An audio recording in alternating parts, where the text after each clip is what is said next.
السلام علیکم ورحمۃ اللہ وبرکاتہ۔ معین اردو اکیڈمی یوٹیوب چینل میں خوش آمدید۔ ہمارے آج کے لیکچر کا موضوع ہے ملی نغمہ احمد ندیم قاسمی کے آخری دو اشعار، شعر نمبر 4 سے لے کر شعر نمبر 6 تک۔ ان کی آج ہم تشریح، مفہوم اور معانی کو دیکھیں گے۔ بلا تمہید اپنے لیکچر کی طرف چلتے ہیں۔ شعر نمبر 4: گنی گٹائیں یہاں ایسی بارشیں برسائیں کہ پتھروں سے بھی رودگی محال نہ ہو۔ مشکل الفاظ دیکھیے، گنی گٹائیں گہرے بادل، رودگی محال نہ ہو، جہاں اگنا ممکن نہ ہو۔ مفہوم دیکھیے، میری دعا ہے کہ یہاں گنے بادل ایسی بارشیں برسائیں کہ پتھروں سے بھی ہریالی کا اگنا مشکل نہ ہو، ہر طرف ہریالی ہو، ہر طرف خوشحالی ہو۔ تشریح: زیر نظر شعر پاکستان کے لیے گہری تمناؤں کو بیان کرتا ہے۔ شاعر دعا گو ہیں کہ وطن عزیز پر اللہ ایسی رحمت اور فیضان نازل کرے کہ ہر مشکل اور بنجر سے بنجر زمین بھی سرسبز و شاداب ہو جائے۔ اس شعر میں شاعر اپنے وطن کے لیے غیر معمولی اور بھرپور ترقی کی خواہش کرتے ہیں۔ پہلے مصرعے میں شاعر دعا کرتا ہے کہ اس کے وطن پر گنی گٹائیں ایسی بارشیں برسائیں۔ یہاں گنی گٹائیں اور بارشیں اللہ کی رحمتوں، برکتوں اور فیضان کا استعارہ ہے۔ شاعر کی یہ تمنا ہے کہ وطن پر اللہ کی طرف سے اتنی زیادہ رحمتیں نازل ہوں کہ جو کمی اور خشک سالی کو دور کر دے۔ یہ جملہ ملک کے لیے بے پناہ ترقی اور خوشحالی اور وسائل کی فراوانی کی خواہش کو ظاہر کرتا ہے۔ بقول شاعر: ہے نگار وطن تو سلامت رہے، مانگ تیری ستاروں سے بھر دیں گے ہم۔ دوسرے مصرعے میں شاعر اسی خواہش کی شدت کو مزید واضح کرتے ہوئے کہتے ہیں کہ ایسی اس بارش کے سبب پتھروں سے بھی رودگی محال نہ ہو۔ یہاں پتھروں سے رودگی کا مطلب ہے کہ پتھروں جیسی بنجر اور مشکل جگہوں سے بھی پودوں کا اگنا اگائے، یعنی ہر ناممکن کا ممکن ہو جانا، ہر ملک کی ہر مشکل کو دور کرنے اور ناممکن حالات میں کامیابی حاصل کرنے کا استعارہ ہے۔ شاعر دعا کرتے ہیں کہ وطن میں ترقی اور خوشحالی کا ایسا دور آئے کہ مشکل سے مشکل حالات اور بنجر ترین شعبوں میں بھی ترقی کے پھول کھلیں اور کوئی بھی چیز مشکل نہ ہو۔ بقول شاعر: پھول برساتی ہوائیں وجد میں آتی رہیں، گلشن قائد کے سارے موسموں کی خیر ہو۔ مجموعی طور پر یہ شعر شاعر کے اپنے وطن کے لیے بے پناہ محبت، اس کی ترقی اور ہر مشکل پر قابو پانے کی آرزو کو بیان کرتا ہے۔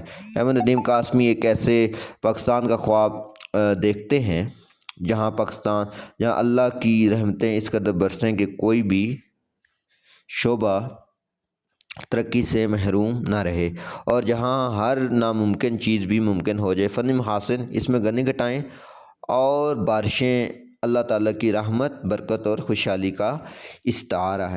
شعر نمبر 5 دیکھیے: خدا کرے کہ وقار اس کا غیر فانی ہو اور اس کے حسن کو تشویش ماہو سال نہ ہو۔ مشکل الفاظ دیکھیے، وقار عزت رتبے کو کہتے ہیں، غیر فانی ہمیشہ رہنے والا، حسن خوبصورتی کو کہتے ہیں، تشویش ماہو سال وقت گزرنے کے ساتھ ساتھ خوبصورتی میں کمی واقع نہ ہو، کمی واقع ہونے کی فکر نہ ہو۔ مفہوم اس کا دیکھیے کہ اللہ سے دعا ہے کہ اس وطن کی عزت ہمیشہ قائم رہے اور اس کی خوبصورتی کو وقت گزرنے کی کوئی فکر لاحق نہ ہو اور اس کی جو خوبصورتی ہے وہ بھی ہمیشہ قائم اور دائم رہے۔ زیر نظر شعر میں شاعر اپنے وطن کے لیے دائمی عظمت اور حسن لازوال کی دعا کرتے ہیں۔ وہ چاہتے ہیں کہ پاکستان کا وقار ہمیشہ قائم رہے اور اس کی خوبصورتی کو وقت گزرنے کے ساتھ ساتھ مانند پڑنے کا کوئی خوف نہ ہو۔ اس شعر میں شاعر اپنی قوم اور وطن کے لیے ایسی بلندی اور شان کی تمنا کرتے ہیں جو ہمیشہ قائم رہے۔ پہلے مصرعے میں شاعر اپنے دلی آرزو کا اظہار کرتے ہوئے کہتے ہیں کہ خدا کرے اس کا وقار ہمیشہ قائم اور دائم رہے، باقی رہے۔ یہاں وقار سے مراد ملک کی عزت، رتبہ، شان اور عظمت ہے۔ غیر فانی ہونے کا مطلب ہے کہ جو کبھی ختم نہ ہو، ہمیشہ قائم رہے۔ شاعر دعا کرتے ہیں کہ ان کے وطن کی عزت اور عظمت، شان اور شوکت ہمیشہ قائم اور باقی رہے اور اس سے کبھی زوال کا سامنا نہ کرنا پڑے۔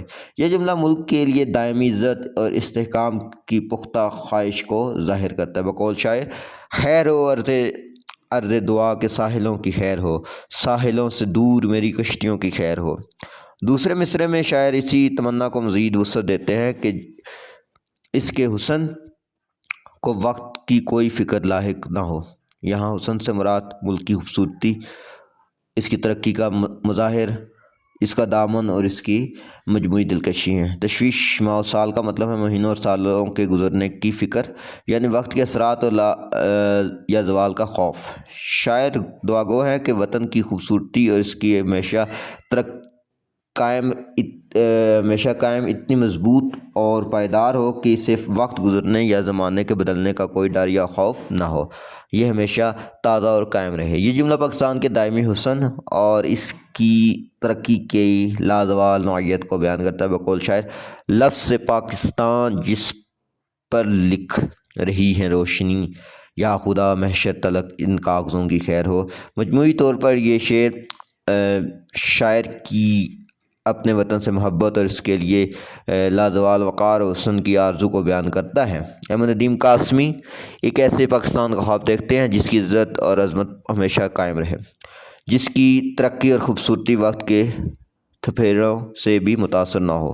یہ شعر پاکستان کے لیے مستقل استحکام، اس کی غیر فانی شان اور اس کے لازوال حسن کے حسین تمنا کا اظہار ہے، اور یہ ظاہر کرتا ہے کہ یہ ایک محب پاکستان اپنے ملک کو ہر صورت میں سربلند اور خوبصورت دیکھنا چاہتا ہے۔ نظم کا آخری شعر، ہر فرد ہو تہذیب و فن کا اوج کمال، کوئی ملول نہ ہو کوئی ہستہ حال نہ ہو۔ تہذیب اور فن کا عروج کمال، ہر شخص تہذیب یافتہ اور فن میں ماہر ہو۔ ملول غمگین اداس کو کہتے ہیں، ہستہ حال پریشان حال بد حال۔ مفہوم، اس وطن کا ہر شہری تہذیب اور فن کا سب سے بلند مقام حاصل کرے اور کوئی بھی شخص اداس یا پریشان حال نہ ہو۔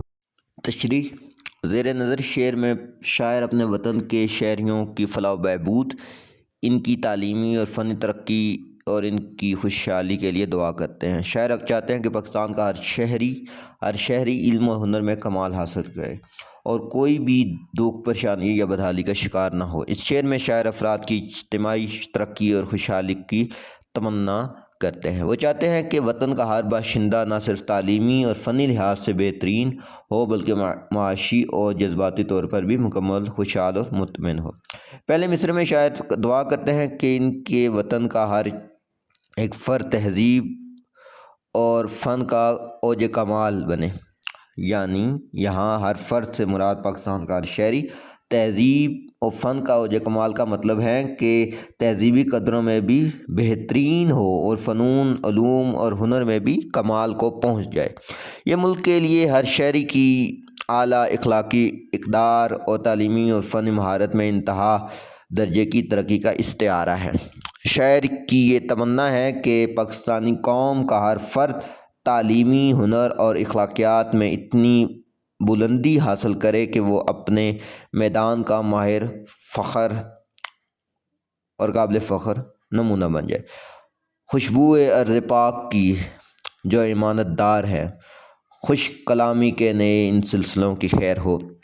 دوسرے مصرعے میں شاعر اسی تمنا کو معاشرتی اور معاشی خوشحالی کے ساتھ جوڑتے ہیں کہ ملول نہ ہو کوئی ہستہ حال نہ ہو، یعنی ملول کا مطلب ہے اداس، غمگین، پریشان، یا ہستہ حال کا مطلب ہے برا حال، بد حال، غربت، مصیبت زدہ۔ شاعر دعا کرتے ہیں کہ وطن میں ایسی خوشحالی اور امن ہو کہ کوئی بھی شہری اداس، غمزدہ یا پریشان نہ ہو اور کوئی بھی شخص غربت، بدحالی یا ناامیدی کا شکار نہ ہو۔ یہ جملہ ملک میں مکمل سماجی انصاف، معاشی برابری، جذباتی سکون کو خواہش ظاہر کرتا ہے۔ شاعر ایک ایسے معاشرے کا خواب دیکھتے ہیں جہاں ہر فرد خوشحال اور مطمئن ہو۔ ذرہ ذرہ یا خدا کرتا رہے تیری ثنا، برف کی چادر میں لپٹی چوٹیوں کی خیر ہو۔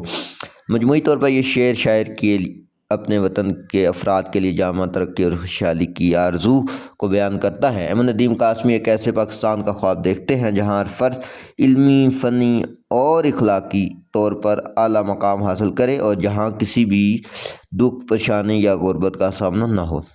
یہ شعر افراد کی تعمیر اور معاشرتی فلاح و بہبود کے لیے گہری خواہش کا اظہار ہے، جو ایک صحت مند اور مضبوط قوم کی بنیاد ہیں۔ امید کرتا ہوں آپ کو پورے ملی نغمے کی تشریح کی سمجھ، مفہوم اور الفاظ معنی کی سمجھ آ گئی ہوگی۔ تو اس کے ساتھ ساتھ بیٹا جب بھی آپ تشریح کریں تو حوالہ جاتی شعر اس میں لازمی لکھیے، اس سے کیونکہ پیپر میں نمبر اچھے آتے ہیں۔ تو ملتے ہیں اگلے لیکچر میں، تب تک کے لیے معین اردو اکیڈمی یوٹیوب چینل سے معین خان قریشی کو اجازت دیجیے۔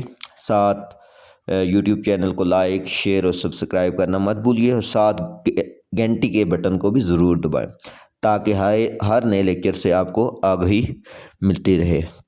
ملتے ہیں اگلے لیکچر میں، تب تک کے لیے خدا حافظ۔ ہمیشہ سلامت رہیں، سکھی رہیں۔ آپ کے تعاون کا شکریہ۔ خدا حافظ۔